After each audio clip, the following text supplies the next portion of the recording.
Hey guys, welcome back to another episode of Hearthstone. Today we're going to be continuing to check out the Knights of the Frozen Throne expansion, this time with our first match revisiting Jade Druid since all the nerfs came through. This deck has gone through some interesting permutations. They've swapped out Innervate for some of the ramp Druid cards that were previously used, such as the 3/3 that can gain you an empty mana crystal, or a 2/2 slime. And also has some pretty big value added with a new legendary, which you guys will probably be seeing in this first match here. That said, let's go ahead and jump in and see if we can get our first win.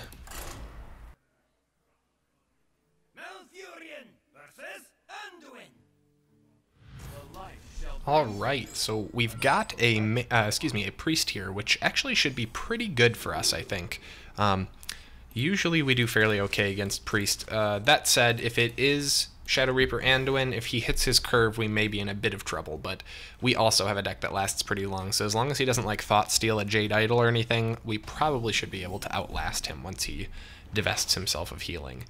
That said, we have an okay hand here, not the best, not the worst. The Wild Growth is going to be nice for some early game ramp, although we don't really have a nice clean transition into Nourish. We're probably going to go turn 2 Wild Growth into turn 3 Jade Spirit, and then turn 4 we'll go with the Nourish.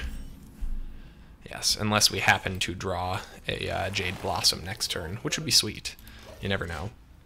It is also possible that this is the improved Barnes Priest, which is also quite strong. Seems unlikely, though, considering he coined. No. Interesting. I don't think this is either of them. This must be that some sort of a value, priest I've not seen before. Go figure. Well, I'm just going to go with Jade Spirit for now.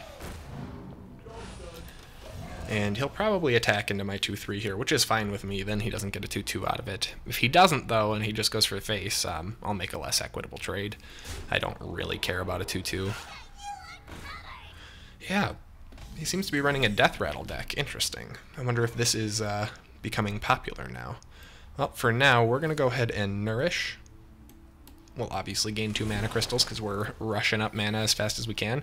And now we have these 2 crystals to spend. I'm tempted to Jade Idol, but I think the better play here is going to be just to Hero Power, and we're going to remove these minions.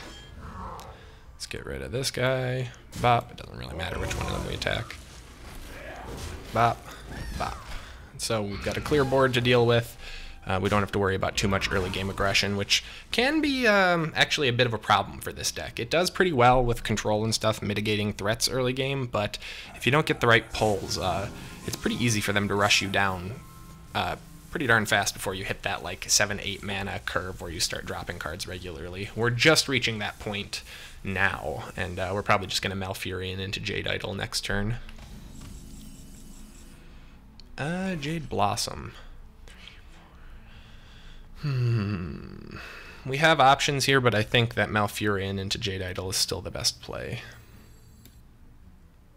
It's a shame that we can't use our Hero Power to take out Kazakus this turn, but it is what it is. We'll go for the 2 1/5s with Taunt, and go ahead and drop our second Jade Idol, or our first Jade Idol, our second Jade Golem, excuse me, which should be pretty nice actually for getting our ramp going, because he hasn't presented too many threats yet. Although, depending on if this is some new permutation of Raza Priest, he may be about to hit Raza on curve. This turn is going to determine if this match is going to go well for us or poorly. I think this could go okay for us. That's not that good. I mean, it's not terrible, but it's really not anything to write home about. I think we just Jade Behemoth, Jade Blossom this turn. Jade Blossom's pretty much worthless the rest of the game anyways, but we're not going to lose all of our minions here, so go ahead and get up to a 4/4 Jade Druid pretty easily here. And do I just want to go face here? 3...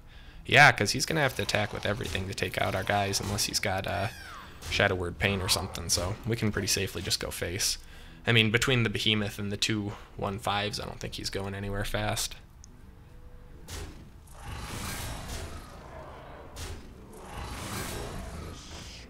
And no Shadow Word Pain, which is nice for us.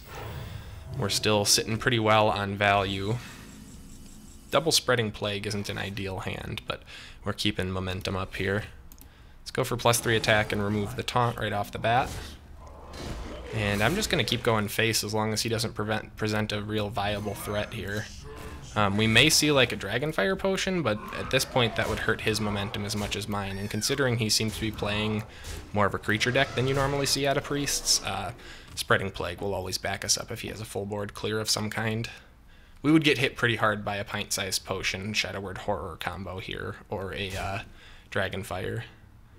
I'm almost wondering, since he's attacking before playing a spell, if he is going to go for Dragonfire. Probably not based off the targets he's picking, because he would be going for our fourth. Well, actually, we don't have any targets of high enough toughness for it to be relevant. We'll see. Oh. Interesting. Okay, that wasn't a bad turn. Unfortunately, we can't really Spreading Plague back for great value.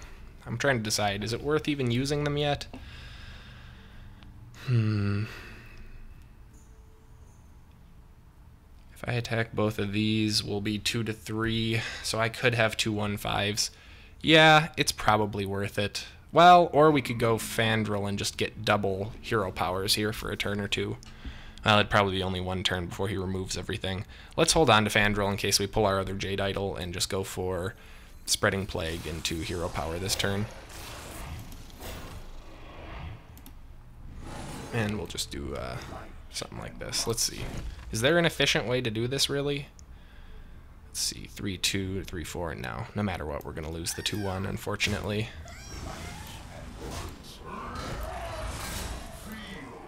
At least we got rid of his taunts. And he, once again, is in a position where he can't remove both of our taunts. Speaking of taunting, I did not actually mean to taunt him just there. There's the horror I was afraid of. That's okay, we have another Spreading Plague in hand. And really, he doesn't have that good of a board position right now. In fact, I think I might just...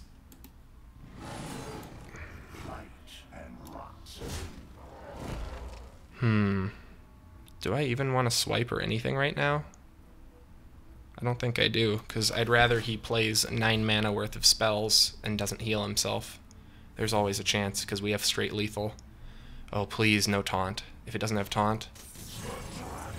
Ha! Buddy.